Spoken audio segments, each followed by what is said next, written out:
مسئولان اداره پاسپورت ولایت فاریاب میگویند در سال 1402 برای بیش از 25,000 تن پاسپورت توزیع شده و از این طریق مبلغ 151,715,250 افغانی عواید جمع‌آوری شده است.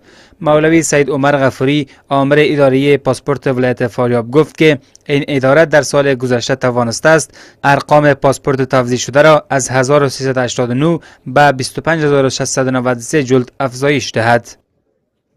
آمریت پاسپورت فاریاب کوشش میکند که اول کسایی که مثلا به حساب مریض هستند، مریض عاجل هستند که حق حوالیت بر روزانه بده، کسایی که مثلا محصل هستند و کسایی که تجار هستند، تاجر هستند و مثلا به طبقه علما و کسایی که کبریسن هستند که مشکلات جدی دارند و هم کسایی که مثلا اراده حج و عمره داشتن به اونا همیشه کوشش میکردن که کارشان زودتر طی مراحل شود و خلاص شود. همچنان آقای غفوری افزود که این اداره روزانه به تعداد بیش از 250 تن پاسپورت توزیع نموده و بیومتریک می نمود. از این میان که 200 تن آنان آنلاین ثبت نموده بودند و 50 تن آنان آفلاین می بودند. در آینده سال روان انشالله کوشش میکنیم که حالا که 25,693 جلد پاسپورت شده در 1402 کوشش میکنیم در 1430 انشالله آمار از این که بیشتر شود. بخیر انشالله امیدوار هستیم که تشکیل ما اضافه شود و دیسکوی بیف و بایومتریک هم اضافه شود. وقتی که تشکیل اضافه شد و دیسکوی بیف و بایومتریک هم اگر اضافه شود کارم همچنان اضافه میشه، عواید هم همچنان اضافه میشه و مشکلات مردم هم هر چه عاجل انشالله زودتر بررسی و خلاص میشه. بخیر.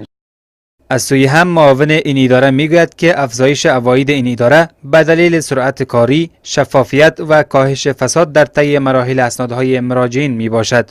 او میگوید که در صورت داشتن امکانات و تشکیل بیشتر، ارقام عواید و توزیع پاسپورت در آمریت پاسپورت فاریاب بیشتر خواهد شد.